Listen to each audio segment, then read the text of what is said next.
internet. Today we're going to be talking about a clinically interesting phenomena that's not really a diagnosis, but represents something that's still clinically very pertinent, even though doesn't have its category within the modern psychopathology manual. The phenomena in itself is folie à deux. So, roughly translated, it gives madness at two or folly at two.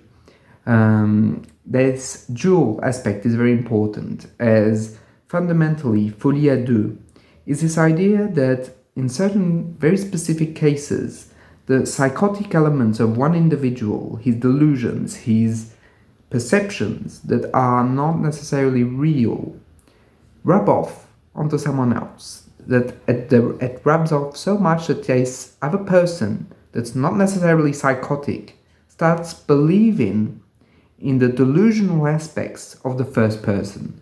So we have two people that suffer from the same psychosis. And these types of phenomena happen when often the two people share proximity, physical proximity, a lot of presence, like they would be working together, living together, spending a lot of time together. And also, those two people tend to be very isolated from the outside world, meaning that fundamentally they only have each other to really build a deep connection. This is important as that isolation aspect makes it the perfect grounds for the growth of folie à deux. So this idea of folie à deux is very old. I think it dates back to the 17th century. So we're not talking about anything new, but it's very, very important to know about it, I feel, because often we don't see it because one of the two people are going to be hospitalized, but not necessarily the other. So there are two main types of folie à deux. We have the folie imposée et folie simultanée. So I'm going to start with folie simultanée, which translated is simultaneous madness. So in this case, two people trigger psychosis. Both individuals are psychotic, but that psychosis is the same, meaning that they have the same themes and the same exact delusions and hallucinations and so on and so forth on the same matter, be it another person, be it a belief in, I don't know, let's say aliens, on religion, on grandiosity and so on and so forth.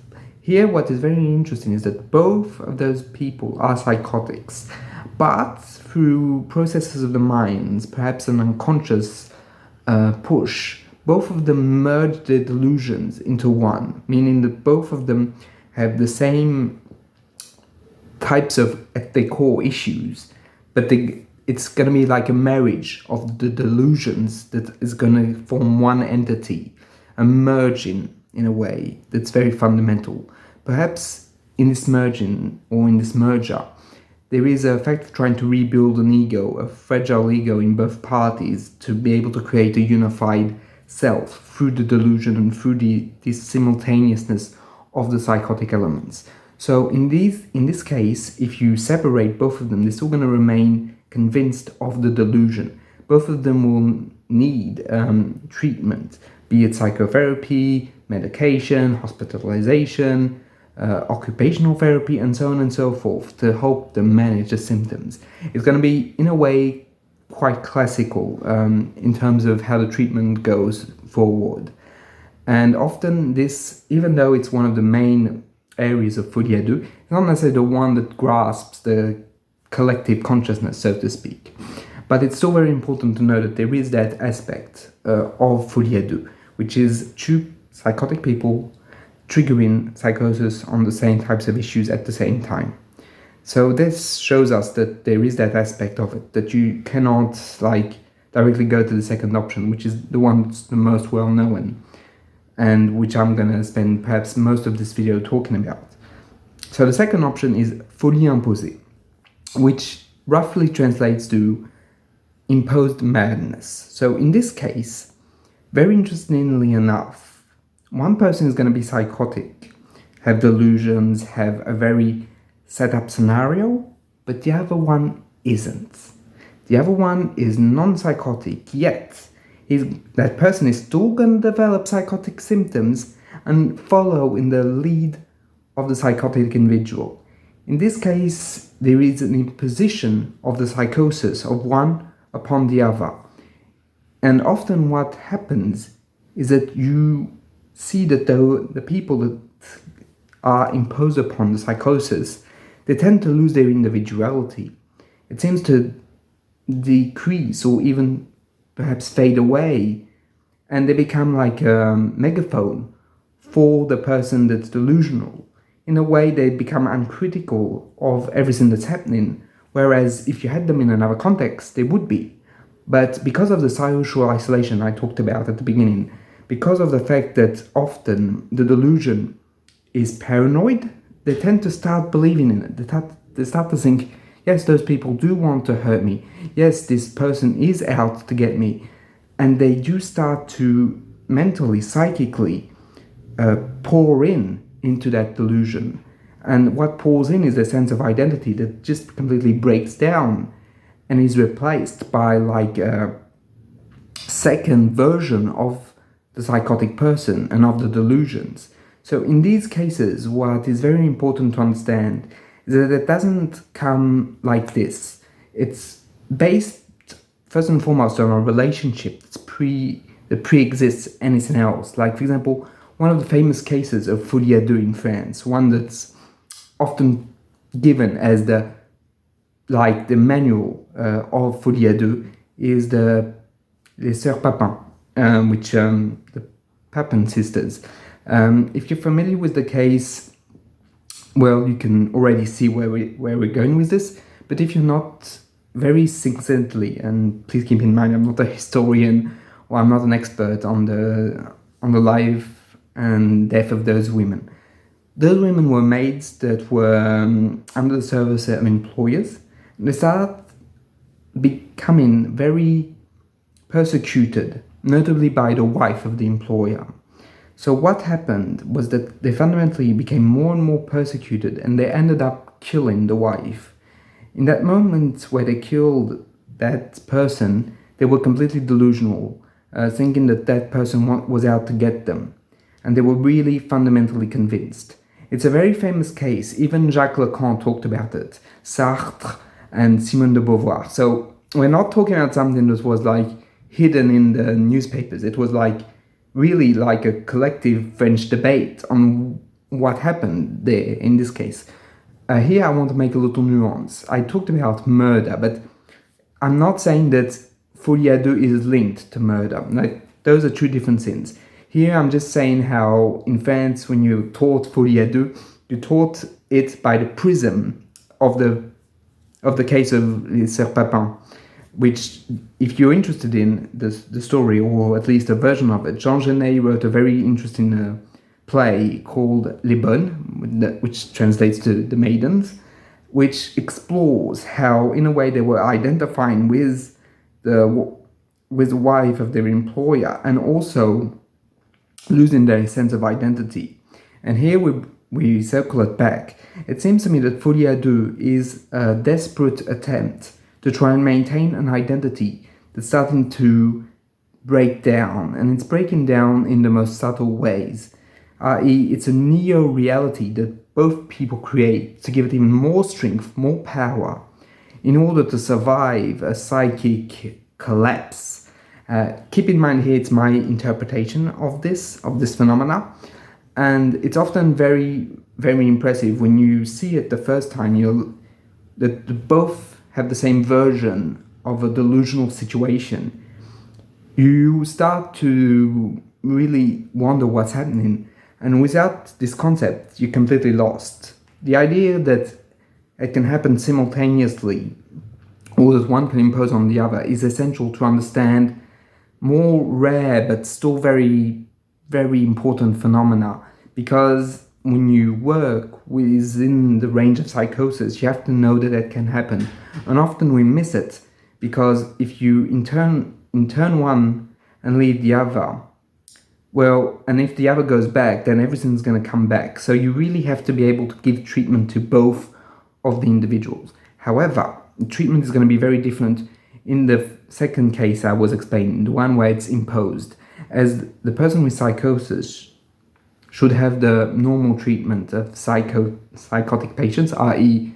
help psychotherapeutically, help medically, help in terms of life accommodations, and so on and so forth. But the second person, very interestingly enough, might only have psychotherapy to try and strengthen the ego, because that's what's happening in the second person. The person has a form of ego weakness that's so intense that it has to mimic a delusion in order to survive. In a way, the ego becomes psychotic by necessity when it's with the other person, as if there was a merger, as I was saying earlier, of the two individuals into one, a form of marriage merger that's always ends up in catastrophic results. However, when I'm saying that, I'm not necessarily thinking about murder, but I'm thinking about a lot of mental suffering, because psychosis and the psychotic symptoms are never fun. They're always something frightening. And in these cases, for example, Sir Papin, it's clear that they were very delusional and they felt very, very persecuted, to the point where they felt that they had to kill before being killed. So here we can see that at the zenith of the anxiety, there is that phenomena in which the individuals feel that they have to preserve the system, because the system becomes them and they have become the system that they are engulfed in. And that preservation is at any cost. But once you separate them, in the fact of if it's imposed, well, then they can both go better or develop better. That being said, I don't think you should cut off, like, fundamentally. Like, if they were good friends, there might be something to be kept in that friendship, but it always has to be nuanced and always has to be, in a way, taken care of, because folie à deux can degenerate. Because remember, often other people are a stopping point at delusions or a stopping point at strange beliefs. But when you have someone else amplifying it, there's no stopping point. A bit like a snowball that just keeps on rolling, becoming bigger and bigger at every spin. Here it's what folie à deux is. It's something that makes it more and more enormous, and it ends up becoming catastrophical if left unattended, in a way. Hard to say. Anyway, in these cases of folie à deux, it's very, very important to strengthen the egos of both parties, but even more so perhaps the one that succumbed to the psychosis, as it shows that there is a real fragility and something that is very vulnerable to psychosis. And perhaps, and here I'm going out on a stretch, not necessarily reality, but we can think that there might be vulnerabilities to one day triggering psychosis if they were able to completely delve into this phenomena. So I think that there is something that we as clinicians have to be very careful about, of trying to help the person strengthen the ego to avoid, if it is possible to say so, a psychotic collapse. Also, and I wanted to end on this point, fundamentally, folie à deux also implies something very interesting. It also implies that perhaps there are collective beliefs that are psychotic, but because they're shared by more than one person, then they become normal. And it's the whole perhaps problem with shared psychosis is that where does normal start and when does it stop? And it's very interesting because it sheds a new light on the phenomena of culture, like what do we consider to be normal in our belief system, and at what point does it become abnormal?